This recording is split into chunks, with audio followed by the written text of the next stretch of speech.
Hello everyone, welcome to definite success Pathshala. मैं आपकी Hindi educator Rupali Verma. भाई आज क्या लेकर आए हैं? आज class 10th Hindi course B के लिए हम वीडियो लेकर आए हैं और उनके लिए थोड़ा सा खुशी भी है क्योंकि आज इनके जो हम वर्णनात्मक प्रश्न करा रहे थे, इनकी पहली बुक हम वहाँ पर ख़त्म कर रहे हैं।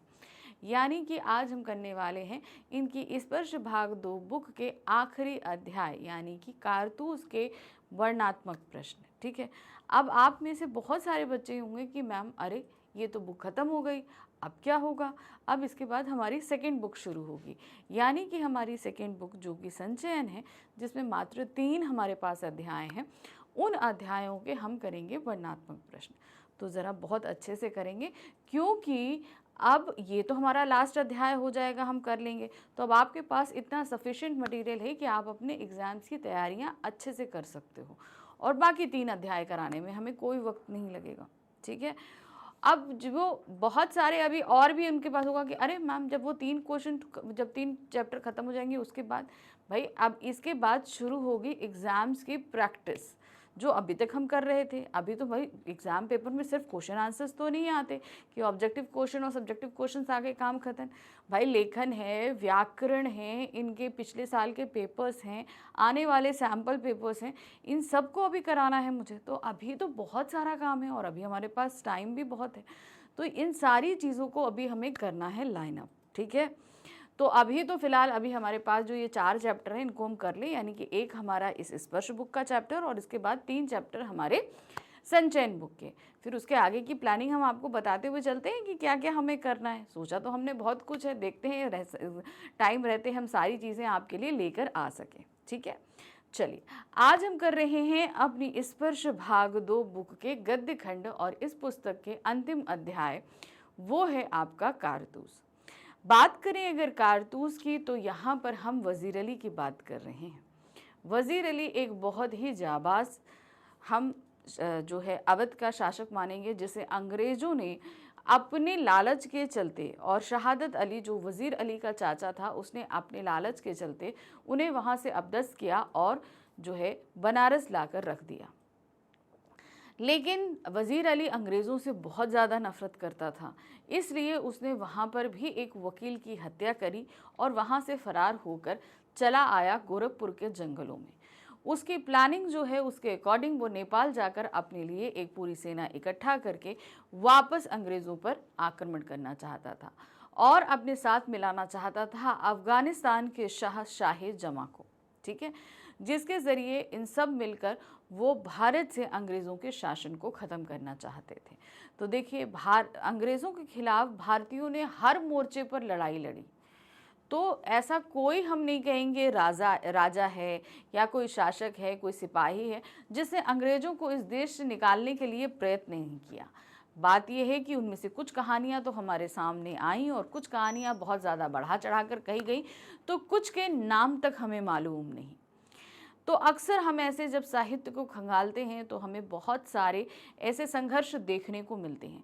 जैसे हमारी इसी पुस्तक में हमारा एक अध्याय था डायरी का एक पन्ना, जहाँ पर हमने कलकत्ता वासियों के संघर्ष को देखा था अंग्रेज़ों के विरुद्ध, देखा था ना।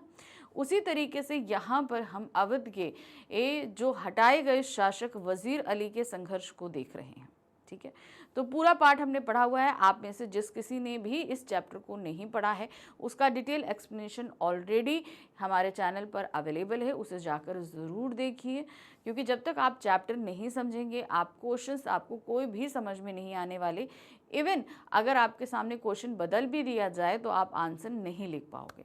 मैं हमेशा एक चीज़ आप लोगों को ज़रूर बोलती हूँ कि जो क्वेश्चंस मैं करा रही हूँ वो ज़रूरी नहीं है कि 100% आ जाएं, लेकिन एक वादा ज़रूर करती हूँ, इनमें से इतने आंसर्स तो मैं आपको करा देती हूँ कि आपको पूरी तरीके से रिवीजन हो जाता है।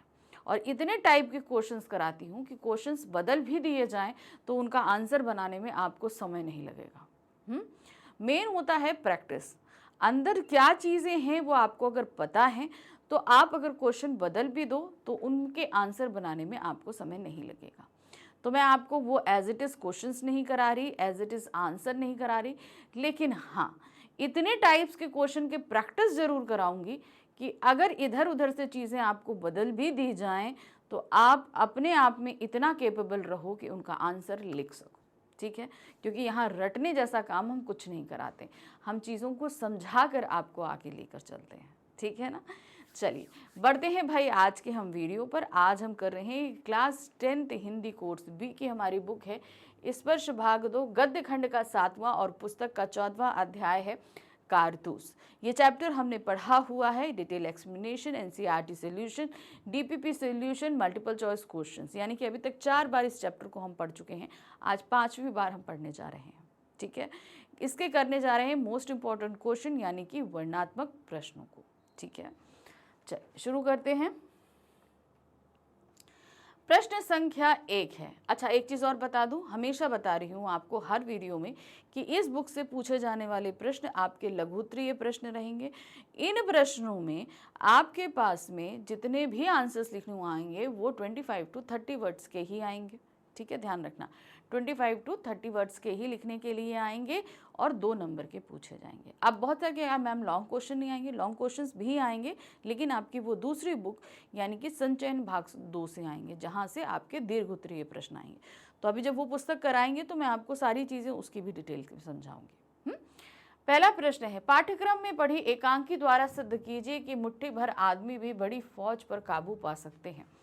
अब इस पूरी पुस्तक में यानी कि आपकी स्पर्श बुक में पूरा पाठ्यक्रम में एकांकी सिर्फ आपके पास एक है, वो है कारतूस। अब आप ये देखिए, मैंने जिसकी शैली आपको बताई थी लिखी गई कौन सी विधा में है, ये एकांकी में लिखी गई है। अब इसमें बताया गया है कि मुट्ठी भर आदमी एक पूरी फौज पर काबू पा सकते हैं। ये बात कैसे की गई? गोरखपुर के जंगलों में ही अंग्रेज फौज की एक टुकड़ी ने अपना डेरा महीनों से डाल रखा है। और किस लिए डाल रखा है? ताकि वो वजीर अली और उसके कुछ साथियों को पकड़ सकें। लेकिन वो लोग इतने चतुर हैं कि इस पूरी सेना के छक्के छुड़ा रखे हैं, वो पकड़ में ही नहीं आते हैं। तो यहाँ पर ये बात साबित हो रही है कि वजीर अली और उसके कुछ साथियों ने अंग्रेजी फौज के छक्के छुड़ा रखे हैं, वो काबू नहीं कर पा रहे हैं उनको। रीज़न है उनका दिमाग से चतुर होना।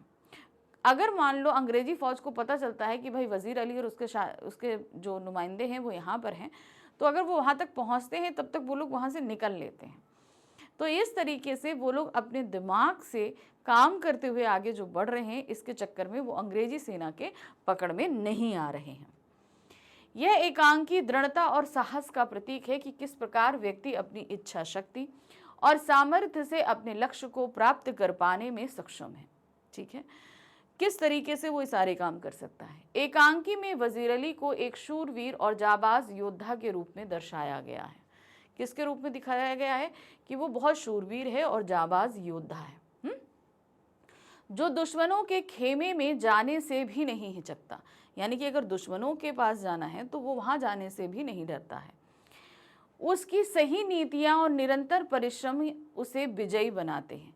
अब लगातार वो काम कर रहा है क्योंकि भाई उसने अपना लक्ष्य निर्धारित कर रखा है, अंग्रेजों की पकड़ में नहीं आना है और किसी भी तरीके से नेपाल निकल जाना है। वजीर अली मुट्ठी भर व्यक्तियों के सहारे कंपनी की फौज को चकमा देने में सफल हो जाता है। अंग्रेजों को खुली चुनौती देकर यह दिखाया कि मुट्ठी भर आदमी भी बड़ी फौज पर काबू नहीं पा सकते। अब खुली चुनौती कैसे दी? खुद वजीर अली उनके खेमे में आया, उनसे कारतूस ली और उन्हीं के ऊपर इस्तेमाल करेगा और चला जाता है। तो इस तरीके से उसकी जाबाजी दिखाई गई है कि वो डरता नहीं है। इतनी बड़ी फौज के खेमे में वो खुद चल के आता है, जिसको पकड़ने के लिए पूरा खेमा लगा हुआ है, पूरी फौज की टुकड़ी बैठी है, लेकिन कोई उसे पकड़ नहीं पाता। वो वहां आता है, कारतूस लेता है और अपना असली नाम असली परिचय दे के वहां से जाता है, लेकिन तब भी अंग्रेज सिपाही उसका कुछ नहीं कर पाते हैं। तो ये है उसकी जाबाजी और शूरवीरता का परिचय। प्रश्न संख्या 2 है, कर्नल कालिंज का खेमा जंगल में क्यों लगा हुआ था? अब बात करते हैं हम, यहाँ पर 2 लोगों के बीच बातचीत हो रही है। एक है कर्नल कालिंज और दूसरे हैं लेफ्टिनेंट। ये दोनों खेमे के बाहर बैठे हुए बात कर रहे हैं, या खेमे के बाहर, शायद खेमे के अंदर, ठीक से याद नहीं है मुझे। तो ये लोग बात कर रहे हैं, इन दोनों के बीच में बात हो रही है, ठीक है।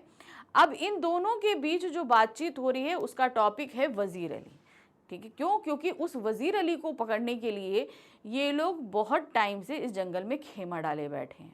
अब बात ये होती है कि लेफ्टिनेंट कहता है कि भाई हम जिसको पकड़ने के लिए बैठे वो तो हमारे चक्कर में ही नहीं आ रहा है, कर्नल कालिंज भी कह रहा है। अब इन दोनों ने वजीर अली के बारे में बहुत सारी बातें सुनी हुई हैं, तो वही एक दूसरे से शेयर कर रहे हैं जो हमने यहाँ इस पूरी एकांकी में पढ़ी हुई है। कर्नल कालिंज का खेमा जंगल में इसलिए लगा हुआ था क्योंकि अवध के अपदस्थ नवाब वजीर अली ने विद्रोह कर दिया था। ठीक है, जो अपदस्थ मतलब होता है अपने पद से हटाया हुआ, अपदस्थ। ठीक है, अपदस्थ का मतलब होता है उसे पद से हटा दिया गया, तभी वहां पर शहादत अली को बैठाला गया था। विद्रोह कर दिया था तथा गोरखपुर के निकट जंगलों में वह सक्रिय था। कहाँ था वो? गोरखपुर। वहां से वो भाग के कहाँ से आया था? बनारस। उसको अवध की गद्दी से हटाया गया और हटाकर उसे बनारस में रखा गया था। बनारस में उसने कंपनी के वकील की हत्या करी और वहां से भाग के ये कहाँ आ गया? गोरखपुर के जंगलों में आ गया था। ब्रिटिश कंपनी उसे गिरफ्तार करना चाहती थी। उन्हें जानकारी मिली कि वजीर अली जंगल में छिपा है, तो जंगल में उस पूरे खेमे का पड़ा होने का कारण ये था कि उन्हें ये जानकारी थी कि वजीर अली जो कि यहाँ से भागकर एक बड़ी सेना खड़ा करके हमारे खिलाफ आगे चलकर विद्रोह कर सकता है, तो उसे पकड़ना जरूरी है। तो ये पता चला कि वो इस जंगल में, गोरखपुर के जंगलों में है, तो वहीं पर आकर पूरी सेना ने खेमा डाल दिया कि किसी भी तरीके से उसको पकड़ा जाए। प्रश्न संख्या 3 है, कर्नल को वजीर अली के अफसाने सुनकर रॉबिन हुड के कारनामे क्यों याद आए? ठीक है, बाद आए नहीं, यहाँ पर है याद आए। अब इसका क्या कारण है कि उसे याद आए? अब इसका रीजन देखिए क्या है। रॉबिन हुड क्या था? रॉबिन हुड याद है ना कि वो जो है क्या कहते हैं, अन्याय के खिलाफ लड़ता था, पहली चीज तो ये। दूसरा चीज़ वो इसलिए माना जाता था क्योंकि अमीरों से लूटता था, गरीबों में दान दे देता था। तो ये बात तो यहाँ पर नहीं थी। यहाँ ये बात ज़रूर थी कि यहाँ पर वज़ीर अली अन्याय के खिलाफ लड़ रहा था, उसे गलत बात बिल्कुल भी बर्दाश्त नहीं थी। ठीक है, कर्नल ने वजीर अली के साहस की गाथाएं सुनी थी, यानी कि वो बहुत साहसी है, बहुत वीर है। अब इसी तरीके से देखो रॉबिन हुड भी था। रॉबिन हुड राजाओं के महल में जाता था, बड़े बड़े लोगों के घर में जाता था, वहां से लूटता था और ले आता था, तो साहसी वो भी था। उसी तरीके से वजीर अली भी साहसी था। उसकी बहादुरी और जाबाजी के किस्से मशहूर थे। वह रॉबिन हुड की तरह मजबूरी का हमदर्द था, यानी कि जो लोग मजबूर होते हैं उनकी मदद करता था। अंग्रेजी सत्ता को समाप्त कर वह स्वतंत्र अवध रियासत की पुनर्स्थापना करना चाहता था। अब उसने जो चीज़ ठानी थी वो अपनी जगह बिल्कुल सही थी। वो अवध पर इस समय जो है शहादत अली ज़रूर बैठा था, लेकिन शहादत अली के पीछे अंग्रेज एक तरीके से अवध पर शासन कर रहे थे। अब वजीर अली जो है वो वहाँ का सही वारिस था, है ना, क्या कहते हैं, वहाँ के आसिफुद्दौला का भाई था, बेटा था वो। तो अब जो है वहाँ पर उस गद्दी पे सही तरीके से उसकी हुकूमत होनी चाहिए थी, लेकिन अंग्रेज़ों ने ये देखा कि वज़ीर अली मात्र 6 महीने भी वहाँ पर शासन नहीं किया, उसने अवध से पूरी तरीके से अंग्रेजी सत्ता को ख़त्म कर दिया। तो ये देखकर अंग्रेज डर गए। तो उन्होंने कहा कि हम अवध की गद्दी पर एक ऐसे व्यक्ति को बैठा लेंगे जो हमारा, यानी कि अंग्रेज़ों का पक्षधर हो। तो उन्हें शहादत अली सही लगा। तो शहादत अली के साथ उन्होंने जो है वो षड्यंत्र रचकर वजीर अली को वहां से हटा दिया। अब वजीर अली को जब वहां से हटाया तो हटाकर उसे कहाँ रखा? बनारस में लाकर रखा। अब बनारस में भी अंग्रेज सरकार उसको चैन से नहीं बैठने दे रही थी। अब जो है उसको जो बुलाया जा रहा था, गवर्नर जनरल कलकत्ता बुला रहे थे। अब उस समय कोई मोटर गाड़ी ट्रेन थोड़ी नहीं था कि लेके चल दो। अब पूरा खेमा लेकर चलना कोई आसान थोड़ी ना होता है बनारस से कलकत्ता। तो इस बात की शिकायत करने के लिए वो वहाँ की कंपनी के वकील के पास गया। ईस्ट इंडिया कंपनी का वहाँ वकील था। तो वो शिकायत करने गया कि भाई मुझे क्यों बुलाया जा रहा है, जो काम है यही करा लो। तो कंपनी का वकील उसकी बात नहीं सुनता है और उल्टी सीधी बात जो है वो खुद वजीर अली को सुना देता है। अब वजीर अली को गुस्सा आ जाता है, वो वहीं पर उसको मार देता है, कंपनी के वकील को। अब जब मार दिया तो उसे ये पता था कि ईस्ट इंडिया कंपनी उसे पकड़ लेगी, तो वो वहां से भागकर अपने कुछ आदमियों के साथ कहाँ चला आता है? गोरखपुर के जंगलों में। अब गोरखपुर में जंगलों में आने का उसका जो मेन उद्देश्य था वो ये था कि वो जाना चाहता था नेपाल। नेपाल जाकर वो एक बहुत बड़ी सेना अपनी खड़ी कर लेना चाहता था। खड़ी करके अफगानिस्तान के शाह जमा के साथ वो और अपनी सेना मिलकर वो अंग्रेजों पर आक्रमण करता और अंग्रेजों को यहाँ से उखाड़ फेंकता। इस बात की भनक अंग्रेजों को थी, ठीक है ना। तो वही थी, अंग्रेजी सत्ता को वो समाप्त कर देना चाहता था। वह स्वतंत्र अवध रियासत की पुनर्स्थापना करना चाहता था, कि वो चाहता था कि एक ऐसी अवध हो जहां पर किसी का कब्जा ना हो। उसकी दिलेरी तथा दृढ़ता से अंग्रेजी फौज का कर्नल भी प्रभावित था। कौन था? कर्नल कॉलिंज, जो बात कर रहे हैं खेमे में बैठ के। वजीर अली ने कंपनी के वकील को उसके घर जाकर मार डाला था। अतः कर्नल को वजीर अली के अफसाने सुनकर रॉबिन हुड के कारनामों की याद आ रहे थे। यानी कि वो व्यक्ति इतना साहसी था कि अगर कोई गलत है तो उसके घर में भी घुसकर मारने में वो चूकता नहीं था। तो ये साहस जो है उसे रॉबिन हुड की याद दिलाता था, क्योंकि रॉबिन हुड भी अमीरों के घर जाता था, लूटता था। कोई अगर बहुत ज्यादा क्रूर हो तो उसे मार भी देता था, लेकिन मजबूर लोगों की मदद करता था। प्रश्न संख्या 4 है, कर्नल ने वजीर अली के बारे में क्या क्या सुन रखा था, कारतूस पाठ के आधार पर बताइए। अब कर्नल जो है वो बहुत सारी चीजें उसने सुनी हुई थी, जो चीजें मैंने अभी आपको जस्ट बताई कि वो कितना साहसी है, क्या चीजें हैं, वो सारी चीजें, तो उन्हीं को आपको यहाँ पर लिखना है कि कर्नल ने क्या क्या सुना था। कर्नल ने वजीर अली के बारे में सुन रखा था कि अंग्रेजों के खिलाफ उसके दिल में नफरत कूट कूट के भरी है। वो अंग्रेजों को बिल्कुल भी पसंद नहीं करता है। वह एक जाबाज सिपाही है। कंपनी के वकील की हत्या करके वह आजमगढ़ भाग गया था, ठीक है। आजमगढ़ से फिर गोरखपुर जंगल में आया था और वहां से घाघरा पहुंचकर वहीं जंगलों में भटक रहा है। वह नेपाल जाकर अफगानी हमले की प्रतीक्षा कर रहा है। अफगानी यानी कि अफगान के शासक शाह जमा को न्योता मिला था कि भाई आप आकर यहाँ पर हमला कीजिए, तो उस हमले का वो इंतजार करेगा जिससे अवध पर कब्जा कर सके। तो नेपाल जाकर अपनी फौज करेगा और वहां जाकर वो हमले का, जैसे ही अफगानिस्तान के शासक कर देते हमला तो ये भी साथ में आ जाता और अवध को अंग्रेजों से मुक्त करा लेता। ये उसका प्लान था। ये सारी बातें कर्नल ने वजीर अली के बारे में सुन रखी थी। वजीर अली किस पद पर था? उसे कंपनी ने उस पद से क्यों हटाया? वजीर अली जो है अवध के शासक के पद पर था। अब इसके हटाए जाने का सबसे बड़ा रीजन ये है कि वो जितने समय भी अवध के पद से रहा उसने वहां से अंग्रेजों का पूरी तरीके से खात्मा ही कर दिया, निशान ही हटा दिया। तो इस बात को लेकर अंग्रेज बहुत डर गए थे। तो उन्हें लगा कि जब तक ये पद पे रहेगा तब तक अवध पर कब्जा कर पाना बहुत मुश्किल होगा। इसलिए उन्होंने एक अय्याश पसंद आदमी शहादत अली, जो कि वजीर अली का चाचा था, उसको गद्दी पर बिठाया और वजीर अली को वहां से हटा दिया।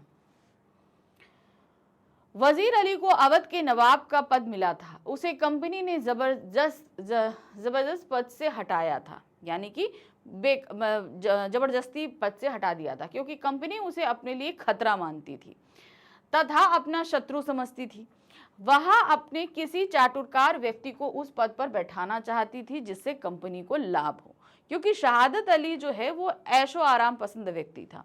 इसीलिए उस व्यक्ति को चुना, क्योंकि एक तो वो अवध के खानदान से था और दूसरा अंग्रेजों का जो है खास था। तो ये हुआ कि इसको बैठाल दो, इससे अंग्रेजों को कोई खतरा नहीं होगा और फायदा होता रहेगा और अंग्रेजों की एक सत्ता अवध पर कायम रहेगी। इसलिए उसको वहां पर बैठाया गया था। प्रश्न संख्या 6 है, वजीर अली के जीवन का लक्ष्य अंग्रेजों को इस देश से बाहर करना था। कारतूस पाठ के आधार पर कथन की सत्यता को सिद्ध करिए। जब से वो अवध की गद्दी पर बैठा था, अपने पिताजी के हटने के बाद जब से वो गद्दी पर बैठा था, उसने सिर्फ एक काम किया था, अवध से अंग्रेजों को हटाना। तो ये बात अच्छी तरीके से अंग्रेज जान चुके थे कि वजीर अली के रहते वो अवध पर अपना कब्जा स्थापित नहीं कर पाएंगे, है ना। कारतूस पाठ का उद्देश्य जाबाज वजीर अली की वीरता एवं साहस को सबके सामने लाना है। तो ये जो पूरा पाठ, पूरी एकांकी हमने पढ़ी है, इसका मार्क एक संदेश है कि इस व्यक्ति का जो जैसे हम लोग अभी जैसे ये पाठ पढ़ रहे हैं, तो इससे पहले आपने इसके व्यक्ति का नाम तक ना सुना होगा, ठीक है। तो ऐसे वीर जाबाज लोग भी थे, तो उनकी वीरता को सामने लाना है कि सब लोग जाने। वजीर अली की वीरता का उद्देश्य है अंग्रेजों से भारत की भूमि को मुक्त कराना। सिर्फ अवध ही नहीं, पूरी भारत से अंग्रेजों को निकाल देना। वस्तुतः जाबाज वजीर अली समय के साथ साथ इस तथ्य से परिचित हो गया कि ब्रिटिश शासन किसी भी दृष्टि से भारत एवं भारतवासियों के लिए श्रेयकर नहीं है, क्योंकि ब्रिटेन ने जो यहाँ पर शासन किया, यहाँ के लोगों की भलाई के लिए कभी सोचा ही नहीं। उन्होंने अपने ऐशो आराम, यहाँ की धन संपदा को लूट कर ब्रिटेन भेजना, यही सारे काम उन्होंने किए हैं। तो ये वो जानते थे कि भाई चलो माना कि इन्होंने यहाँ पर कब्जा किया है, लेकिन ये यहाँ के लोगों की भलाई चाह ही नहीं रहे हैं। जैसे होता है ना कि कोई अगर कहीं पर कब्जा कर लेता है तो वहाँ की सिचुएशंस को सुधारने की कोशिश करता है, अच्छा करने की कोशिश करता है। लेकिन यहाँ पर क्या हुआ कि ब्रिटेन ने जब तक 200 साल तक शासन किया, बस यहाँ की जितनी भी धन संपदा सारी चीज़ों को लूटना था, यहाँ इस देश को और गरीब से गरीब बना देना था। तो इस तरीके से ना इनकी सत्ता ना भारत के लिए अच्छी थी, ना भारतवासियों के लिए अच्छी थी, लाभप्रद भी नहीं है। यह धारणा स्पष्ट होते ही उसने अंग्रेजों को भारत की भूमि से बाहर खदेड़ने की ठान ली कि किसी भी तरीके से उन्हें यहाँ से निकाल देना है। उसके जीवन का लक्ष्य ही अंग्रेजों को देश से बाहर करने का बन गया था। उसका लक्ष्य क्या था? किसी भी तरीके से इनको यहाँ से बाहर खदेड़ो, बाहर करो, यही उनका लक्ष्य हो गया था। प्रश्न संख्या 7 है, शहादत अली जैसे लोग अपने ऐशो आराम को बनाए रखने के लिए कुछ भी कर सकते हैं। कारतूस एकांकी के आधार पर स्पष्ट कीजिए। शहादत अली जैसे लोग हैं वो स्वार्थी होते हैं, उन्हें सिर्फ अपना आराम, अपना सुख, यही सारी चीजें अच्छी लगती हैं। वो जो जिस पद पर हैं उस पद पर रहते हुए वो और किसका भला कर सकते हैं, ये सारी चीजों के बारे में वो लोग नहीं सोचते हैं। इसीलिए उसने अपने भतीजे के साथ भी गद्दारी करी, ठीक है ना, वजीर अली के साथ गद्दारी करी। क्यों? क्योंकि उसे अवध की गद्दी पर बैठकर वो नाम, ओहदा, पैसा, ऐशो आराम चाहिए था। क्योंकि अगर वो इस गद्दी पे नहीं रहता तो इसका ऐशो आराम कुछ समय के लिए रहता, हट जाता। लेकिन गद्दी पर बैठने के बाद क्या था, ऐशो आराम उसको हमेशा के लिए मिल जाता। उसे ना कोई काम करना था, बस अपनी मर्जी से काम वो करता रहता, उसे कुछ करना ही नहीं है, सारे काम अपने होते थे, पैसा उसके पास अपने आप आता रहता। इसीलिए उसने ये सारी गद्दी पाने के लिए अपने भतीजे वजीर अली के साथ भी गद्दारी कर दी थी।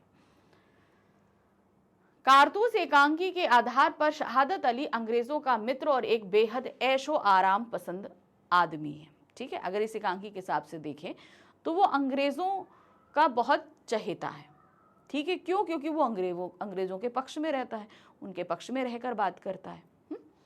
शहादत अली जैसे लोग अपने ऐशो आराम को बनाए रखने के लिए कुछ भी कर सकते हैं, किसी भी हद तक जा सकते हैं, जैसा शहादत अली ने किया, ठीक है। शहादत अली ने भी किया, उसने वजीर अली को हटाया और अब खुद गद्दी पर बैठ गया। अपनी जायदाद का आधा भाग और 10 लाख रुपए अंग्रेजों को दे दिए। अब अवध पे बैठा, लेकिन अब अंग्रेजों को क्या चाहिए? अंग्रेजों को तो भाई पैसा चाहिए था, उन्हें ताकत चाहिए थी, वही उसने दिया। उसने क्या किया? उसने अपनी जायदाद का आधा भाग यानी कि अवध की आधी रियासत उनको दे दी और ऊपर 10 लाख रुपए और दे दिए। आप अभी बोलोगे आज के समय में 10 लाख बहुत कम है, लेकिन उस समय के 10 लाख 10 करोड़ के ऊपर थे, ठीक है। तो इतना पैसा उसने अंग्रेजों को दे दिया, जबकि वे देश के विरुद्ध षड्यंत्र रच रहे थे। कौन? अंग्रेज कौन सा देश का भला कर रहे थे? नहीं कर रहे थे, वो तो हमेशा देश को बर्बाद करने के लिए तुले हुए थे। ऐसे लोगों के कारण देश की संपदा का उपयोग देश के विरुद्ध होता है। इसी प्रकार शहादत अली जैसे लोग हमेशा देश का अहित ही करते हैं।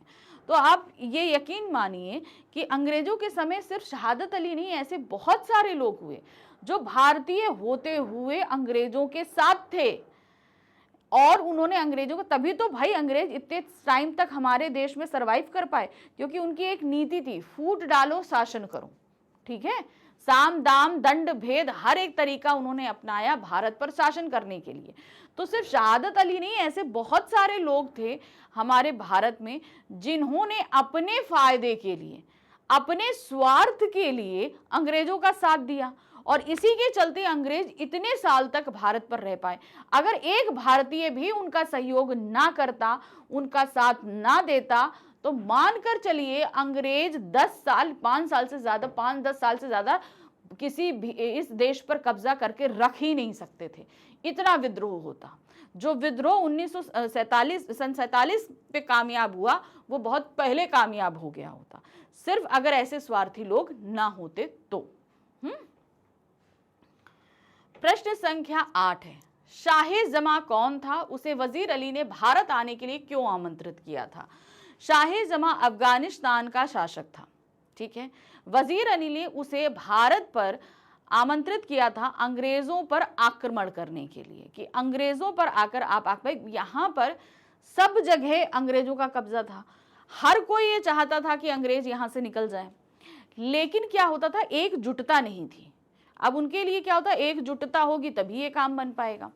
अब वो एकजुटता नहीं थी, इसके कारण क्या हुआ कि उन्होंने बाहर से शाह-ए-जमां को बुलाया कि अगर शाह-ए-जमां यहाँ पर आकर आक्रमण करेगा तो जो लोग भी अंग्रेज के खिलाफ हैं वो शाह-ए-जमां के साथ मिलकर अंग्रेजों के खिलाफ लड़ेंगे और अंग्रेजों को यहाँ से खदेड़कर बाहर कर देंगे, इसीलिए उसे यहाँ पर बुलाया गया था।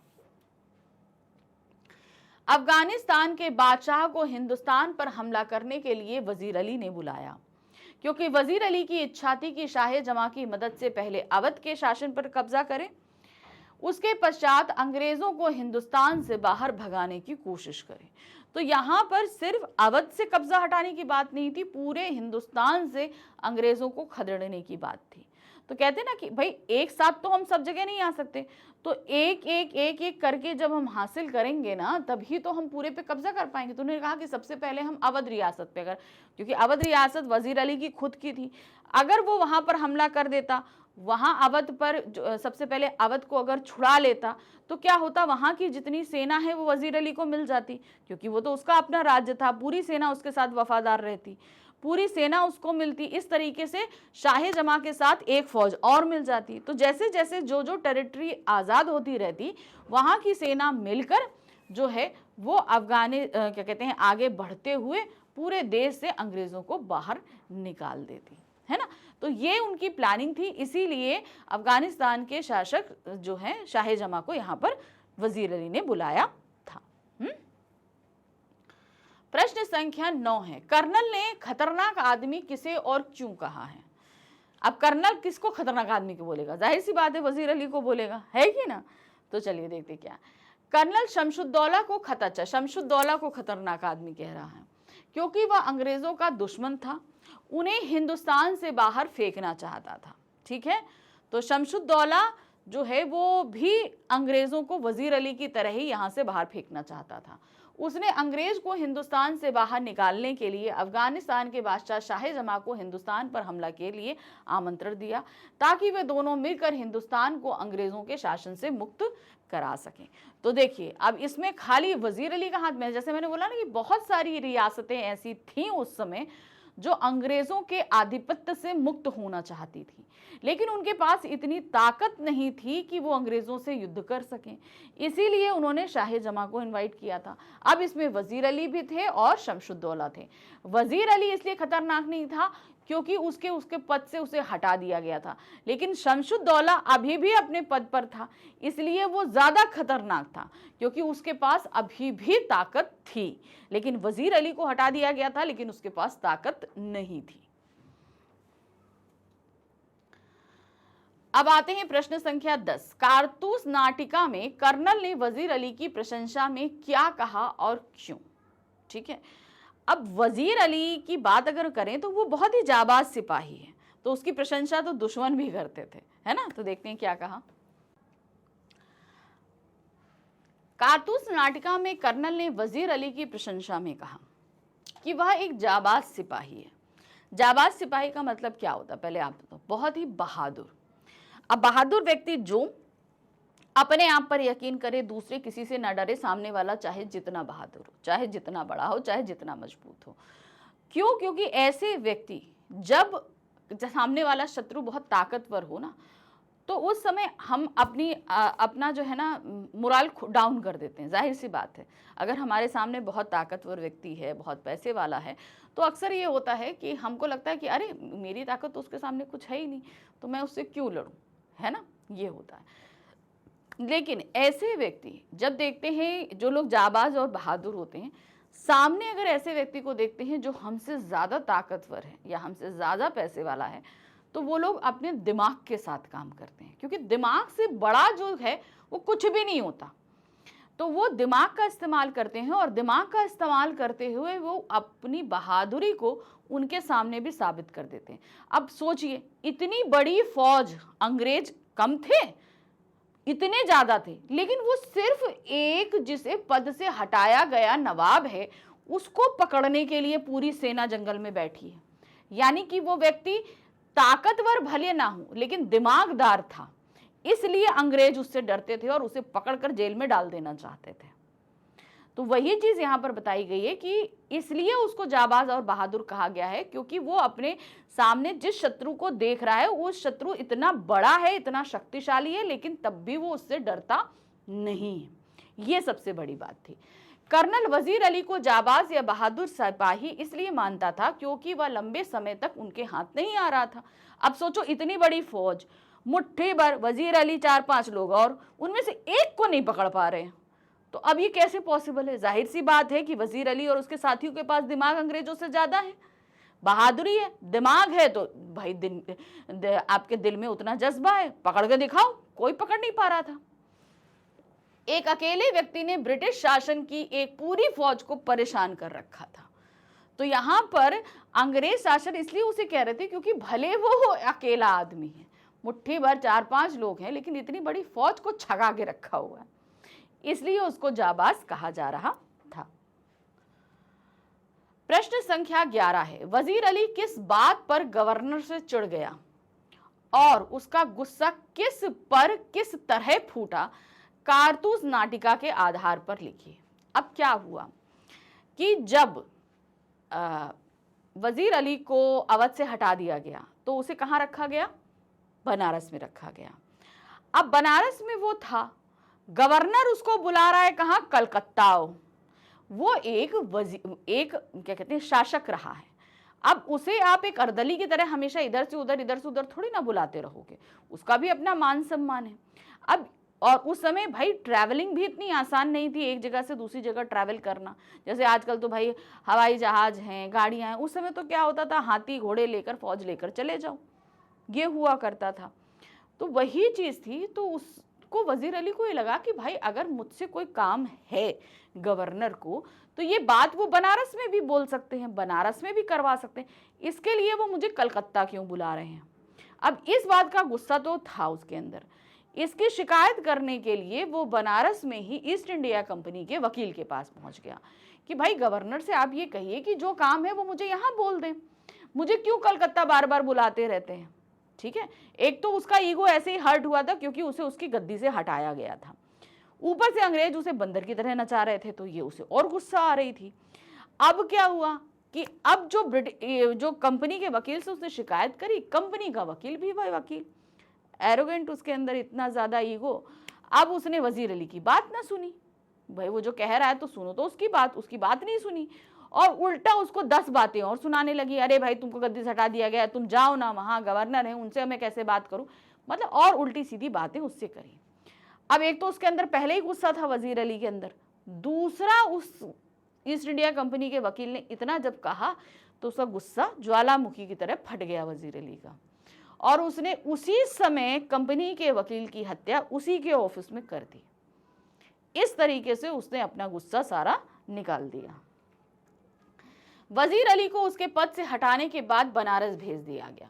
कुछ महीने बाद ही गवर्नर जनरल ने उसे कलकत्ता बुलाया। गवर्नर की इसी बात पर वजीर अली चिढ़ गया।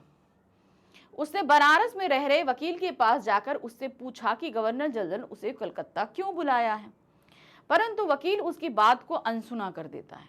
अब वो जो बोल रहा है उसको सुना नहीं, ना ही उसकी प्रश्न का जवाब दिया कि क्यों बुलाया है, और उसे भला बुरा कहने लगा, मतलब बहुत उल्टी सीधी बातें उसके साथ करने लगा।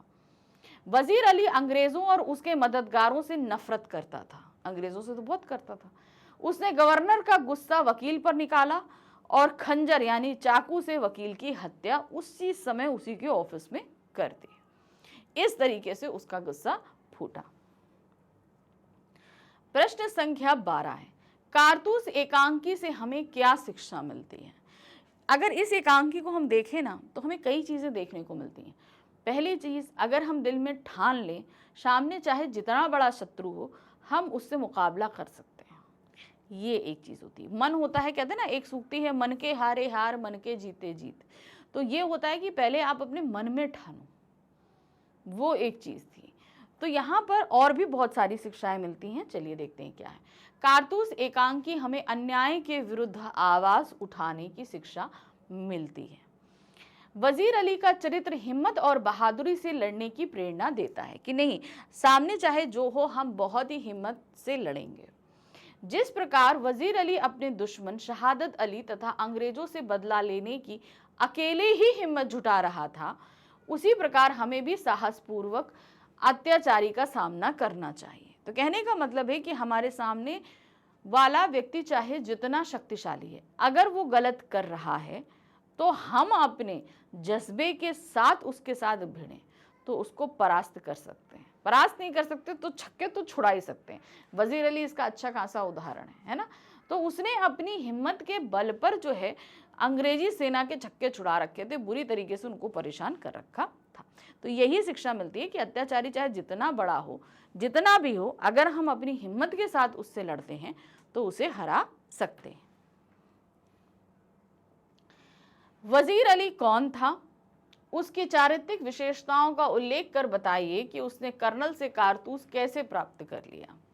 वजीर अली अवध से हटाया गया नवाब था, ठीक है, ये चीज़ हम सभी को पता है।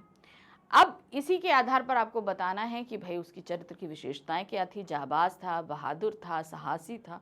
इसी के बल पे वो जो खेमा अंग्रेजों ने खुद वजीर अली को पकड़ने के लिए डाल रखा था, वजीर अली अकेले उस खेमे में आता है, वहाँ से कारतूस लेता है, कर्नल को अपना नाम बताता है कि मैं ही वजीर अली हूँ और लेकर चला जाता है। तो ये उसके साहस और बहादुर का ही एक कारनामा था। देखिए क्या है। वजीर अली अवध के नवाब आसिफुद्दौला का पुत्र था, ठीक है। उसकी चारित्रिक विशेषताएं निम्नलिखित। तो हमेशा ध्यान रखिएगा, अवध पर आसिफुद्दौला का शासन था। अब आसिफुद्दौला के कोई भी औलाद नहीं थी, तो इसलिए आसिफुद्दौला का भाई शहादत अली ये समझता था कि आसिफुद्दौला जब तक नवाब है, नवाब रहेंगे, उसके बाद अवध की गद्दी पर उसका हक होगा। लेकिन आसिफुद्दौला के फिर एक बेटा होता है वजीर अली। जिस दिन वजीर अली की पैदाइश हुई उसी दिन शहादत अली ने ये ठान लिया कि मुझे किसी भी तरीके से इस गद्दी पर बैठना है, और वो वजीर अली से नफरत करने लगा था। वजीर अली बड़ा होकर गद्दी पर बैठा तो, लेकिन ज़्यादा समय के लिए नहीं बैठ पाया। अब चलिए देख लेते हैं वजीर अली की कुछ विशेषताएं। पहला तो है कि वो जाबाज सिपाही है। वजीर अली एक जाबाज सिपाही था, उसका अनुमान उसके अद्भुत कार्यों से लगाया जा सकता है। उसने कर्नल और लेफ्टिनेंट के फौजी खेमे में पहुंचकर अपनी जाबाजी का परिचय दिया, यानी कि वो कर्नल और लेफ्टिनेंट जो उसे पकड़ने के लिए वहां बैठे हैं वो उन्हीं के सामने आता है। तो ये उसकी जाबाजी का सबूत है कि नहीं। फिर नेक्स्ट आते हैं आत्मविश्वासी।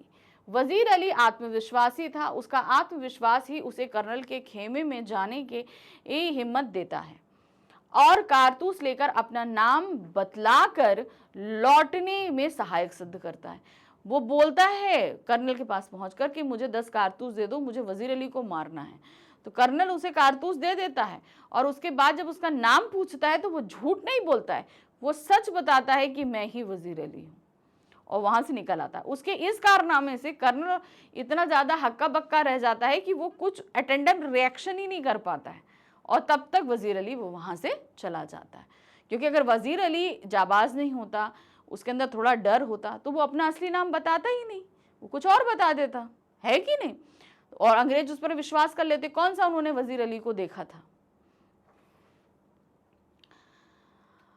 फिर आते हैं वीर योद्धा। वजीर अली एक वीर योद्धा है। उसकी वीरता को प्रदर्शित करना ही कहानी का उद्देश्य भी है। उसने अपनी वीरता से अंग्रेजों के मन में भय पैदा कर दिया था, यानी कि अंग्रेज वाकई उससे डरने लगे थे। निर्भीक तथा साहसी, यानी कि डरता नहीं था, निर्भीक था। वजीर अली में निर्भीकता, निडरता तथा साहस के गुण भी विद्यमान हैं। उसकी निर्भीकता का परिचय वह क्षण है जब वह बिना डरे कर्नल के खेमे में पहुंचकर कारतूस ले लेता है। अब निर्भीकता का मतलब क्या हुआ? साहसी है। सबसे पहले बात तो दुश्मन के खेमे में जाने का निश्चय करना ही साहस हो गया। फिर उसके बाद निश्चय करने के बाद वो वहाँ पहुंचा भी और कारतूस भी ली और चल भी दिया। तो ये उसकी निर्भीकता को दिखाता है कि वो बिल्कुल भी डरता नहीं है। सच्चा देशभक्त, वजीर अली एक सच्चा देशभक्त है। अंग्रेजी सत्ता को समाप्त कर वह स्वतंत्र अवध रियासत की पुनर्स्थापना करना चाहता है, यानी कि जो स्वतंत्र हो, किसी के आधिपत्य में ना हो। वह इस तथ्य से परिचित हो गया था कि अंग्रेजी यानी कि ब्रिटिश सरकार किसी भी दृष्टि से भारत और भारतवासियों के लिए श्रेयकर या लाभप्रद नहीं है। अतः उसने अपने जीवन का लक्ष्य अंग्रेजों को देश से बाहर करने का बना लिया तथा अवध को ब्रिटिश प्रभाव से मुक्त कर लिया। तो अब ये चीज, इसीलिए जब वो गद्दी पर बैठा तो उसने अवध को पूरी तरीके से ब्रिटिश प्रभाव से मुक्त भी कर दिया था। तो ये उसके सच्चे देशभक्त होने का एक सही परिचय है। अब आते हैं प्रश्न संख्या 14। क्या दिया गया है? वजीर अली की आजादी बहुत खतरनाक है। लेफ्टिनेंट ने ये किन कारणों से कहा? किन कारणों के लिए वजीर अली की आजादी सुकून देने वाली थी और क्यों? चलिए देखते हैं। पहली बात तो यह है कि वजीर अली अंग्रेजों के लिए बहुत बड़ा खतरा था। लेफ्टिनेंट ये जानता था कि जब तक ये आजाद रहेगा ये अंग्रेजों को नुकसान पहुंचाता ही रहेगा, और अगर मान लो कि ये नेपाल पहुंच गया और इसने सेना खड़ी कर ली, तब तो ये और बड़ा खतरा बनकर वापस आएगा। तो तब उससे पार पाने से अच्छा है कि अभी जब ये ज्यादा बड़ा खतरा नहीं है तो इसको अभी गिरफ्तार कर लो। तो इसीलिए उन्होंने कहा कि भाई उसकी आजादी बहुत ज्यादा खतरनाक है, उसे अभी गिरफ्तार कर लेना चाहिए। वजीर अली की आजादी बहुत खतरनाक है, लेफ्टिनेंट ने यह इसलिए कहा, वजीर अली अंग्रेजों से अत्यधिक नफरत करता था। वो किसी भी हाल में अंग्रेजों को बर्दाश्त नहीं कर सकता था। नेक्स्ट है, उसने अंग्रेजों को बाहर निकालने के लिए अनेक प्रकार की योजनाएं बनाई, जैसे अफगानिस्तान के बादशाह शाहजहां को हिंदुस्तान पर हमला करने की दावत दी। उधर शमशुद्दौला ने भी कही, भाई एक शासक के बुलावे से इतने बड़े शासक आ तो नहीं जाएंगे। शमशुद्दौला ने बुलाया, वजीर अली ने बुलाया कि भाई आप आइए यहाँ पर अंग्रेजों से हमारे देश को मुक्त कराइए। तो इस कारण जो है वो लेफ्टिनेंट जो है वो कहीं ना कहीं वजीर अली को चाहता था कि इसे बंदी बना लो। अगर मान लो इन लोगों के इन्विटेशन पे अफगानिस्तान का शासक आ गया, तब तो हमारे लिए एक नया फ्रंट खुल जाएगा, हमें उनसे लड़ना पड़ेगा। वजीर अली के प्रयासों से अंग्रेजी शासन की समाप्ति का भय होना, बहुत प्रयासों के बाद भी उसे ना पकड़ पाना, सबसे बड़ा कारण था कि उसके जो इरादे थे वो अंग्रेज अच्छी तरह जानते थे कि अंग्रेजों का खात्मा ही उसका एकमात्र लक्ष्य है, और वो जो प्रयास कर रहा था उन प्रयासों में वो धीरे धीरे सफल हो रहा था। इसीलिए उसकी आज़ादी खतरे की बात थी अंग्रेजों के लिए। वजीर अली की आज़ादी ऐसे सभी देशभक्तों के लिए सुकून देने वाली थी जो देश को अंग्रेजी शासन से मुक्त कराना चाहते थे, क्योंकि उन्हें वजीर अली में उम्मीद दिखाई देती थी कि वह उन्हें अंग्रेजी शासन से अवश्य मुक्त कराएगा। तो जहां अंग्रेजों के लिए ये जो है उसकी आज़ादी खतरे का कारण थी, वहीं पर जो हमारे देश के देशभक्त थे वो उसकी आज़ादी उन्हें सुकून देती थी कि हमारे एक ऐसा सिपाही है जो देश को आज़ाद कराने के लिए लड़ रहा है और हमारे मनोबल को बढ़ा रहा है। तो उन लोगों को उसकी आज़ादी बहुत सुकून देती थी। प्रश्न संख्या 15 है, वजीर अली एक जाबाज सिपाही था। इस कथन की उदाहरण सहित पुष्टि कीजिए और लिखिए कि कोई भी उसके व्यक्तित्व से क्यों प्रभावित हो जाता था। अब बात यह है कि सबसे बड़ी बात साहसी है, ये बात उसने जगह जगह बात करी। सबसे पहला, मुट्ठी भर लोग जो जंगल में हैं उसे इतनी बड़ी फौज पकड़ नहीं पा रही। दूसरा, उसने वजीर के दफ्तर में घुस के ही उसको मारा।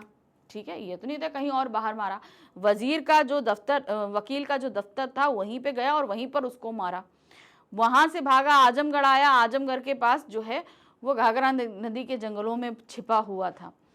क्यों? क्योंकि वहां से वो नेपाल जाकर किसी भी तरीके से अपनी फौज बनाना चाहता था। उसको पकड़ने के लिए इन जंगलों में इतनी बड़ी फौज ने खेमा डाला, वो उनको पकड़ नहीं पा रही थी। दूसरा, जितने दिन भी वो अवध का नवाब रहा वहां से उसने अंग्रेजों के शासन को पूरी तरीके से खत्म कर दिया। तो इस तरीके से यहाँ पर वो एक जाबाज सिपाही था, ये बात पल पल जाहिर होती। और उसके आखिरी कारनामे ने तो इन लोगों के छक्के छुड़ा दिए कि वो खुद अकेला आया, अंग्रेजों के खेमे में उनसे कारतूस लेता है, अपना नाम बताता है और चला जाता है। वजीर अली अवध का नवाब था, उसे अपदस्थ कर अंग्रेजों ने अपने समर्थक शहादत अली को अवध का नवाब बना दिया। वजीर अली ने कंपनी के वकील की हत्या करने के बाद विद्रोह प्रारंभ कर दिया। भाई पहले तो उसे हटाया, बनारस पे रखा, तो उसे कोई विद्रोह नहीं किया, लेकिन उसका गुस्सा उस दिन फूटा जिस दिन उसने उस वकील की हत्या कर दी। उसने अपनी शक्ति को बढ़ाने तथा अंग्रेजों को भारत से खदेड़ने का कार्यक्रम बनाया कि भाई मैं अपनी शक्ति बढ़ाऊंगा और अंग्रेजों के यहाँ से निकालूंगा। वजीर अली साहसी तथा दृढ़ प्रतिज्ञ व्यक्ति था। अपनी जान की बाजी लगाते हुए वह अकेले ही निडरता के साथ अंग्रेजों के खेमे में घुस गया। ठीक है, जो उनका खेमा था वहां पर घुस गया। साथ ही वजीर अली की गिरफ्तारी के नाम पर कर्नल ने 10 कारतूस ले लिए और कर्नल से कारतूस भी ले लिए। उसने कर्नल पर अपना रौब जमाकर उसे अपनी बहादुरी से स्वयं परिचित कराया। पहले तो उसने अपना रौब जमाया कि हाँ हम वजीर अली को पकड़ना चाहते हैं, उसके लिए हमें कारतूस कम पड़ रहे हैं। अब भाई अंग्रेज को लगा कि भाई ये भी वही काम कर रहा है जो मैं काम कर रहा हूँ, तो दे देते हैं इसको 10 कारतूस। कर्नल ने उठाए 10 कारतूस उसको दे दिए। फिर उसके बाद जब वो वहाँ से चलने लगा तो उसने पूछा कि भाई तुम कौन, तुम बताओ तुम्हारा नाम। कर्नल ने पूछा तो उसने कहा कि मैं वजीर अली। तो इस तरीके से वो डरा नहीं, अपना नाम बताकर वहां से निकला। इससे स्पष्ट होता है कि वजीर अली वास्तव में एक जाबाज सिपाही था। कोई भी व्यक्ति वजीर अली के व्यक्तित्व से प्रभावित इसलिए हो जाता था क्योंकि वजीर अली में जाबाजी, देशभक्ति तथा कुशल नेतृत्व के गुण थे। उसका व्यक्तित्व इतना प्रभावशाली था कि कोई भी उससे प्रभावित हुए बिना नहीं रह सकता था। अब उसके अंदर के जो गुण हैं तो उससे सभी प्रभावित, इवन उसके दुश्मन भी उससे प्रभावित हो जाते थे। तो वो उसकी बहादुरी, जाबाजी के गुण थे कि वो दुश्मन को भी अपने बहादुरी से प्रभावित करता था। प्रश्न संख्या 16 है, कारतूस पाठ के आधार पर स्पष्ट कीजिए जाबाज वजीर अली के जीवन का लक्ष्य अंग्रेजों को इस देश से बाहर करना था। अब हम लोगों ने ये देखा वजीर अली जब से गद्दी पर बैठा तब भी उसने यही काम किया अंग्रेजों को हटाने का। फिर उसके बाद जब उसे गद्दी से हटा दिया गया तो उसने ईस्ट इंडिया कंपनी के वकील को मार दिया। ठीक है, फिर उसने अंग्रेजों को भारत से खदेड़ने के लिए अफगानिस्तान के शासक को बुलाया। खुद भागकर वो अपनी एक नई सेना का निर्माण करना चाहता था। तो उसके सारे कार्य ये कहीं ना कहीं बता रहे थे कि वो अंग्रेजों से सख्त नफरत करता था और उन्हें इस भारत से भगा देना चाहता था। कारतूस पाठ का उद्देश्य जाबाज वजीर अली की वीरता और साहस को सबके सामने लाना है।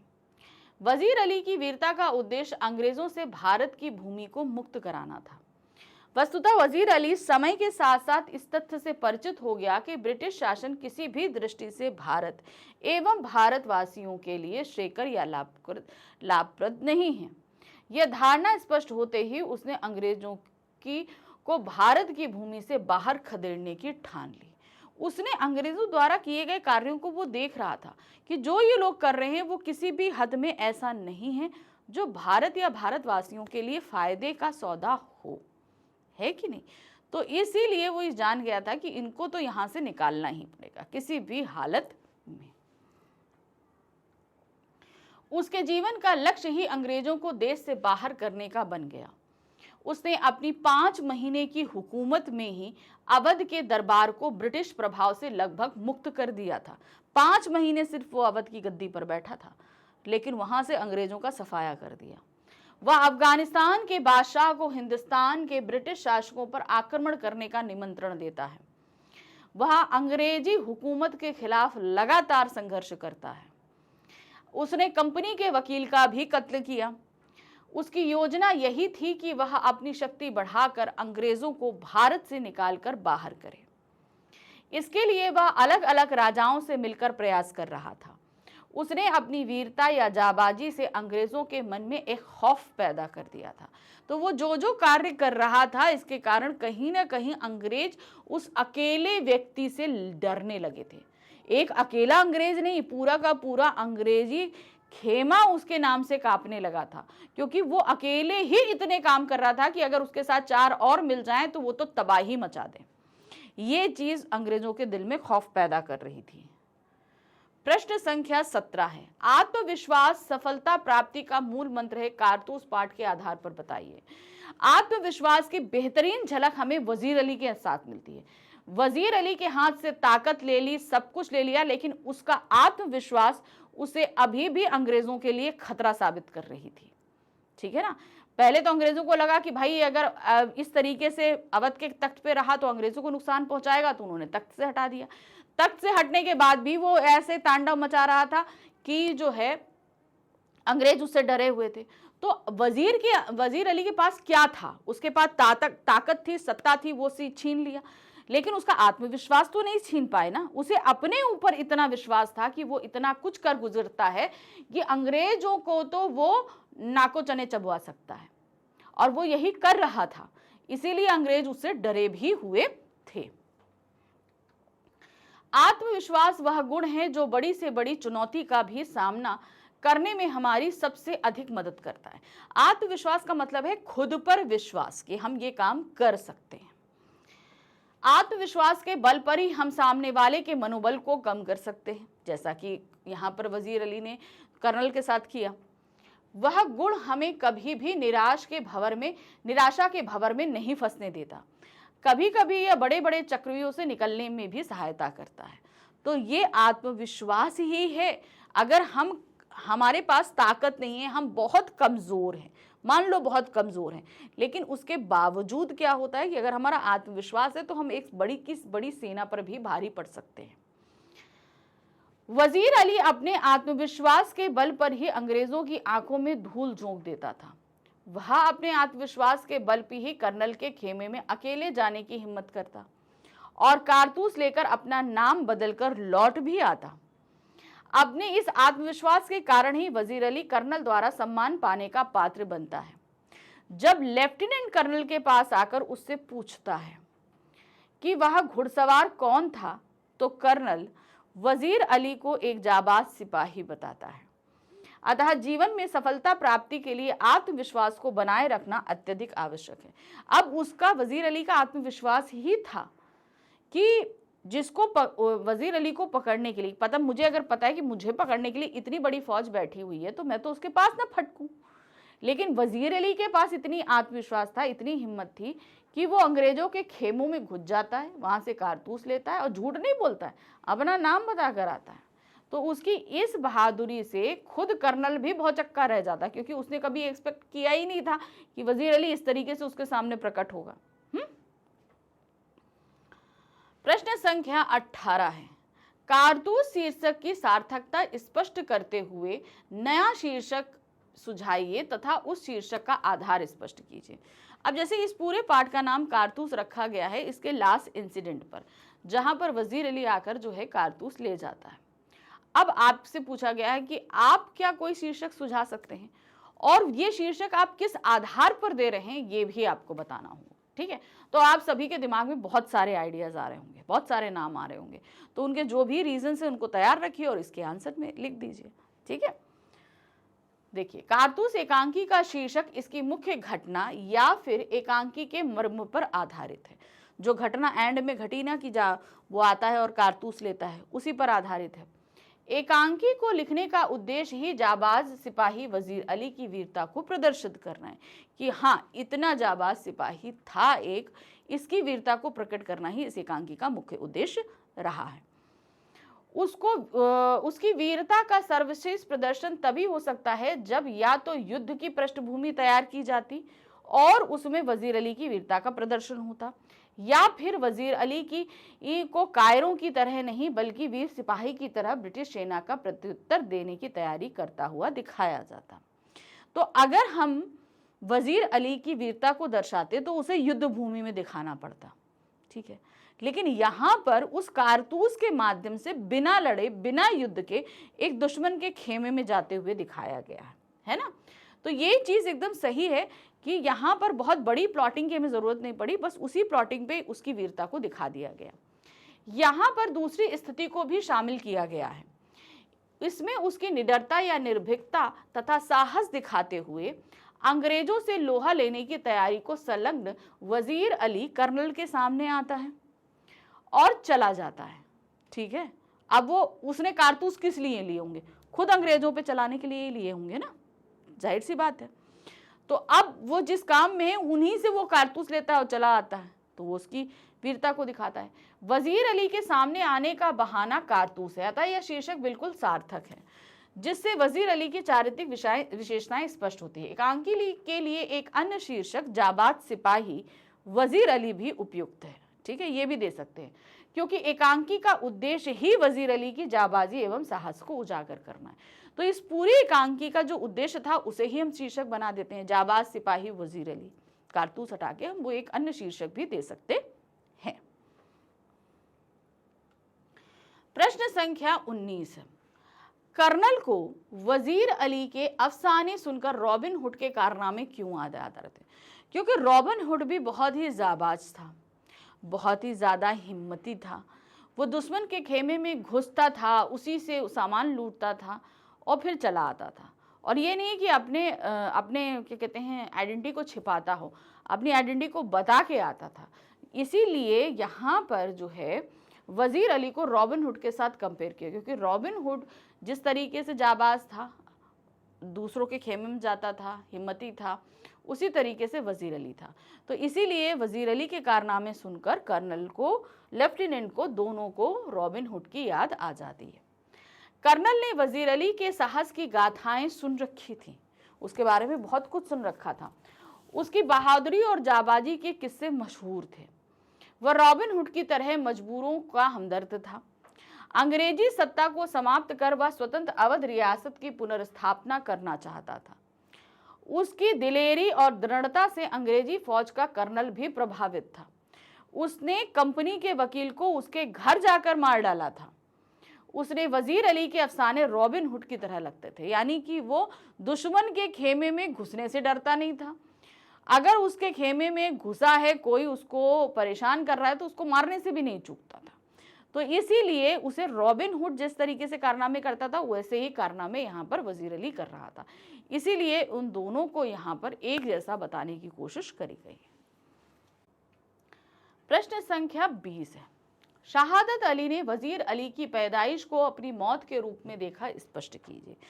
अब देखिए क्या है, आसिफुद्दौला जो कि अवध के नवाब थे, उनका भाई था शहादत अली। अब आसिफुद्दौला की कोई औलाद नहीं थी, तो शहादत अली ने ये पक्का कर लिया था कि भाई आसिफुद्दौला तो बुढ़े हो रहे हैं, अब जल्द ही जो है जब ये तख्त छोड़ देंगे और इसके बाद इस तख्त पर मेरा कब्जा होगा। लेकिन आसिफुद्दौला के हो जाती है एक औलाद, वो है वजीर अली। अब वजीर अली जैसे ही पैदा हुआ, शहादत अली को अपने सारे सपने मिट्टी में मिलते हुए दिखाई दिए, क्योंकि भाई नवाब के बेटे के बाद जो है उस नवाब के बाद उसका बेटा बैठेगा, शहादत अली का नंबर ही नहीं आएगा। तो उसने ये समझ लिया कि भाई वजीर अली जब गद्दी पर बैठ जाएगा तो मेरी तो मौत पक्की है, क्योंकि मुझे तो कुछ मिलना ही नहीं है कि नहीं। तो यही चीज शहादत अली ने सोची। शहादत अली अवध के नवाब आसिफुद्दौला का भाई था। आसिफुद्दौला की कोई संतान नहीं थी, अतः शहादत अली मन ही मन सोचने लगा था कि बड़े भाई के बाद वही अवध का नवाब बनेगा। परंतु जब उसने वजीर अली की पैदाइश का पता चला तो उसके सारे अरमानों पर पानी फिर गया। उसके नवाब बनने के जो सपने थे वो तो सारे चले गए। उसे अपनी नवाबी खतरे में दिखाई देने लगी। यही कारण था कि उसने वजीर अली की पैदाइश को अपनी मौत समझा, क्योंकि भाई जब हम जो सपना इतने सालों से पाले आ रहे हैं, अगर वो सपना पूर्ण नहीं होगा तो क्या होगा, मुझे तो अपनी मौत ही समझ में आएगी ना। वही हुआ, उसे अपनी मौत समझ में आने लगी कि भाई मेरे को तो अब कुछ मिलने से रहा। प्रश्न संख्या 21 है, शहादत अली कौन था? कर्नल उसे अवध के तख्त पर क्यों बैठाना चाहता था? ठीक है, इसी जैसा दूसरा है, कर्नल शहादत अली को अवध के तख्त पर क्यों बैठाना चाहता था? तीसरा प्रश्न है, शहादत अली को कर्नल अवध के तख्त पर क्यों बैठाना चाहता था? कारतूस पाठ के आधार पर लिखिए। तो यहाँ पर एक चीज कॉमनली पूछी गई है कि भाई कर्नल यानी कि अंग्रेज शहादत अली को तख्त पर बैठाना क्यों चाहते थे? क्योंकि शहादत अली एक ऐशो आराम पसंद जो है व्यक्ति था, वो स्वार्थी था, अपने लिए ही सोचता था। अवध की सत्ता के लिए, वहाँ के लोगों के लिए कुछ नहीं सोचता था। तो उन्हें ये पता था कि भाई ये तो लालची है, पैसे का है, इसे ताकत चाहिए, कुछ नहीं, तो इसे तख्त पर बैठा दो, मगर सत्ता चलेगी अंग्रेजों की। अब अंग्रेजों को भी क्या चाहिए था, उन्हें तो पैसा चाहिए था, रियासत चाहिए थी। तो शहादत अली जब अंग्रेजों ने शहादत अली को इसी शर्त पर बैठाला कि एक तो अवध पर जो है अंग्रेजों का आधिपत्य आ जाएगा, वो अपने हिसाब से शासन कर पाएंगे, वजीर अली के रहते ये चीज़ पॉसिबल नहीं है। दूसरी चीज़ ये है कि भाई यहाँ से हमें पैसा मिल जाएगा, शहादत अली को हम तख्त पे बैठाने के बदले में भाई कुछ मांग लेंगे, और यही हुआ। शहादत अली को तख्त पे बैठाला, उसकी आधी रियासत ले ली, 10 लाख रुपए ले लिए। तो इस तरीके से अंग्रेज अपना फायदा देखते हुए शहादत अली को तख्त पर बैठाना चाहते थे, क्योंकि इस व्यक्ति के बैठते ही अंग्रेजों का आधिपत्य स्वतः ही अवध पर साबित हो जाएगा। शहादत अली अवध के नवाब आसिफुद्दौला का छोटा भाई था। शहादत अली को अवध के तख्त पर बिठाने के पीछे कर्नल का उद्देश्य अवध की धन संपत्ति पर अधिकार करना था। शहादत अली अंग्रेजों का मित्र था, उसने अंग्रेजों को अवध की आधी संपत्ति दे दी। ठीक है, मतलब अवध की जितनी प्रॉपर्टी थी उसमें से आधा अंग्रेजों को दे दिया। 10 लाख रुपए नगद दे दिए और रंग रंगलियां मनाने के ये सारे सामान उपलब्ध करा लिए। यानी कि 10 लाख ऊपर से दिए कि भाई उसके ऐशो आराम के जितने सामान हैं वो वहां पर इकट्ठा किए जा सके। इसीलिए शहादत अली को वो लोग बैठाना चाहते थे, क्योंकि अपनी मनमर्जी से वो काम कर सकते थे। प्रश्न संख्या 22 है, कारतूस पाठ के आधार पर सोदाहरण सिद्ध कीजिए कि वजीर अली एक जाबाज सिपाही था। अब उसके कारनामे ही ऐसे थे। पहला, जब वो गद्दी पर बैठा 5 महीने में अंग्रेजों का सफाया अवध से कर दिया। उसे गद्दी से हटाया गया, बनारस रखा गया, वहां जाकर उसने अंग्रेजी वकील की हत्या कर दी। वहां से भागा, जब जंगल आया तो यहाँ पर अंग्रेजों की नाक में दम कर रखा है, क्योंकि यहाँ से जाके वो नेपाल जाकर फौज खड़ी करना चाहता है। वहां से उसने अफगानिस्तान के शासक शाहजमा को बुला लिया भारत पर हमला करने के लिए। फिर उसके बाद उसी खेमे में जो अंग्रेजों ने उसके पकड़ने के लिए रखा था, उसी खेमे में आता है, वहां से कारतूस लेता है और अपना नाम बताकर चला जाता है। तो ये सारी चीजें उसके जाबाज सिपाही होने की साफ साफ बानगी है कि वो एक बहुत ही हिम्मती, साहसी और जाबाज सिपाही था। वजीर अली अवध का नवाब था, उसे अपदस्थ यानी कि बर्खास्त कर अंग्रेजों ने अपने समर्थक शहादत अली को अवध पर का नवाब बना दिया था। वजीर अली ने कंपनी के वकील की हत्या के बाद विद्रोह प्रारंभ कर दिया। ठीक है, जैसे ही उसकी हत्या करी उसके बाद तो उन्होंने खुली चुनौती जो है अंग्रेजों को दे दी। वजीर अली ने उसने अपनी शक्ति को बढ़ाने और अंग्रेजों को भारत से खदेड़ने का कार्यक्रम बनाया। ठीक है, अब शक्ति बढ़ाने के लिए वो कहाँ जाना चाहता था, नेपाल जाना चाहता था। खदेड़ने के लिए उसने अफगानिस्तान के शासक शाहजमा को बुला रखा था। वजीर अली साहसी तथा दृढ़ प्रतिज्ञ व्यक्ति था, बहुत ही हिम्मती था, और उसने जो चीज ठान ली है उसे वो करना था। उसने अंग्रेजी खेमे में प्रवेश कर कर्नल पर अपना रौब डालकर उसे अपनी बहादुरी से स्वयं परिचित कराया कि हाँ, मैं इतना बहादुर हूं कि तुम मुझे पकड़ने के लिए यहाँ बैठे हो और मैं तुम्हारे खेमे में आकर तुम ही को मारने के लिए तुम ही से कारतूस लेके अपना नाम बता के यहाँ से जा रहा हूं। इससे स्पष्ट होता है कि वजीर अली वाकई एक जाबाज सिपाही था। उससे पार पाना अंग्रेजों के लिए भी जरा थोड़ा मुश्किल हो रहा था। प्रश्न संख्या 23 है, अवध की सत्ता शहादत अली को सौंपने से अंग्रेजों को क्या लाभ हुआ। देखिए, इसमें सबसे पहला लाभ जो हुआ कि उन्हें वहां से बहुत सारा धन संपत्ति मिली।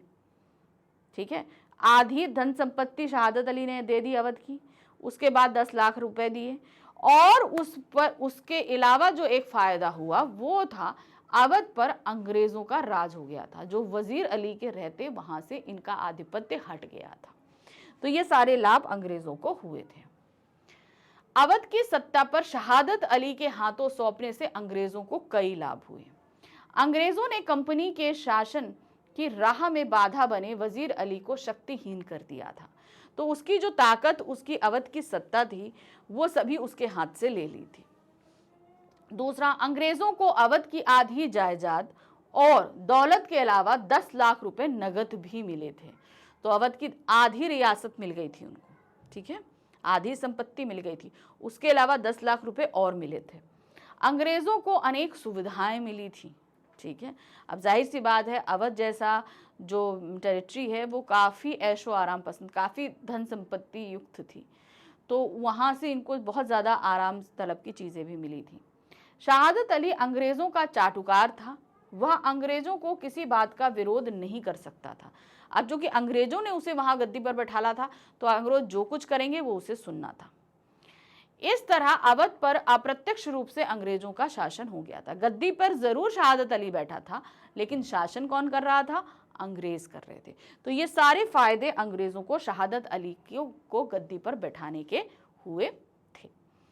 नेक्स्ट है, यदि अफगानिस्तान के नवाब ने दिल्ली पर हमला किया तो क्या होगा? अब जाहिर सी बात है, पूरे भारत की जो शासन सत्ता चल रही थी अंग्रेजों की, वो दिल्ली से कमांड हो रही थी। कहाँ से कमांड हो रही थी? दिल्ली से। ठीक है। अब अगर अफगानिस्तान का शासक आकर दिल्ली पर कब्जा करके अंग्रेजों को खदेड़ देता, तो जाहिर सी बात है अंग्रेज बहुत पहले ही भारत से चले गए होते और भारतीयों को अंग्रेजी की सत्ता मिल गई होती। और देखते हैं क्या क्या हुआ होता। लेफ्टिनेंट को जब पता चला कि हिंदुस्तान से बहुत से राजा, बादशाह और नवाब अफगानिस्तान के नवाब को दिल्ली पर हमला करने के लिए आमंत्रित कर रहे हैं, तो लेफ्टिनेंट की बातों में हामी भरते हुए कर्नल कहता है कि अगर ऐसा हुआ तो कंपनी ने जो कुछ हिंदुस्तान में हासिल किया है वह सब कुछ गंवाना पड़ेगा। क्यों? क्योंकि उसने बहुत मेहनत करके अंग्रेजों ने जगह जगह थोड़ी थोड़ी रियासतों को, राजाओं को किसान दान दंड भेद से समझाया है, उनकी रियासतों को हासिल किया है, क्योंकि वो जानते थे कि शाह जमां बहुत ताकतवर है। अगर उसने हमला कर दिया तो अंग्रेज उससे जीत नहीं पाएंगे और उन्हें यहाँ से भागना पड़ेगा। तो एक तरीके से भारत पर बहुत, अगर शाह जमां ने बहुत पहले हमला कर दिया होता तो 1947 की बजाय बहुत पहले देश आज़ाद हो गया होता। ठीक है ना। अंग्रेज यहाँ से कब के खदेड़ के भागे होते, राजा राजाओं की रियासतें अभी भी कायम होती।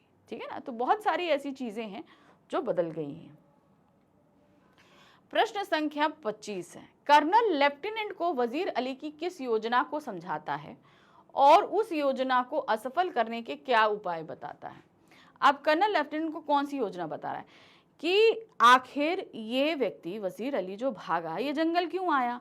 क्योंकि यहाँ से नेपाल बहुत पास है, वो नेपाल जाना चाहता है, वहाँ अपनी फौज बनाना चाहता है, अपनी शक्ति बढ़ाना चाहता है और इधर चाहता है कि शाह जमां आकर इधर हमला कर दे, तो साथ में वो भी चला आएगा और अवध को जो है वो अंग्रेजों के शासन से मुक्त कराएगा और धीरे धीरे करके पूरे भारत पर जो है अंग्रेजों के शासन को खत्म कर देगा। कर्नल लेफ्टिनेंट को समझाता है कि वजीर अली किसी भी तरह नेपाल पहुंचना चाहता है। वहां पहुंचकर उसकी योजना है कि वह अफगानिस्तान का हिंदुस्तान पर हमले का इंतजार करेगा, कि वहां पहुंच जाएगा और पहुंचने के बाद अपनी ताकत बढ़ाता रहेगा और उधर अफगानिस्तान का कब हिंदुस्तान पे हमला करता है इस चीज का वो इंतजार करता रहेगा, अपनी ताकत को बढ़ाएगा। शहादत अली को सिंहासन पर हटाकर खुद अवध पर कब्जा करेगा और अंग्रेजों को हिंदुस्तान से निकालेगा। वजीर अली की इस योजना को असफल करने के लिए अंग्रेजी फौज और नवाब शहादत अली के सिपाही बहुत सख्ती से वजीर अली का पीछा कर रहे थे। मतलब वो भागते भागते यहाँ तक आया। अब सब शहादत अली के सिपाही भी थे, अंग्रेज भी थे और इस जंगल में पूरी तरीके से मुस्तैदी से उसकी पीछा कर रहे थे, किसी भी तरीके से इसको पकड़कर कैद में डाल दिया जाए। अंग्रेजी फौज को पूरी जानकारी है कि वजीर अली जंगलों में कहीं छुपा है। इसी कारण अंग्रेजी फौज जंगल में तंबू डाले वजीर अली को ढूंढ रही थी। तो इस योजना को असफल करने का सबसे बड़ा तरीका था कि भाई इसको पकड़ो और जेल में डालो, क्योंकि इसके बगैर वो काम हो पाना मुश्किल था। तो यहाँ पर खत्म हो गई हमारी स्पर्श भाग 2 बुक। ठीक है, यहाँ पर इन सभी यानी कि 14 चैप्टर के मैंने आपको पूरे के पूरे क्वेश्चन आंसर्स कुछ करा दिए, एक्स्ट्रा क्वेश्चन हर चैप्टर के 20 से 25 क्वेश्चन कराए हैं ताकि आप अच्छे से पढ़ के अपने एग्जाम की प्रिपरेशन कर सको। टाइम बहुत कम है, आपको ऑलरेडी मैं जो है पूरा प्लानिंग बता चुकी हूँ। उस प्लानिंग के अकॉर्डिंग आप अपना काम शुरू कर दीजिए। और अब हमारे पास जो हमारी दूसरी बुक बची हुई है संचयन भाग 2, उसके प्रश्न उत्तर को हम शुरू करेंगे। ठीक है, तो अगर आपने इस बुक का पहला चैप्टर हरिहर काका नहीं पढ़ा है तो उसे पढ़कर रखिए और नेक्स्ट वीडियो में हम करेंगे इनके प्रश्न उत्तर। ठीक है, thank you for watching, bye bye.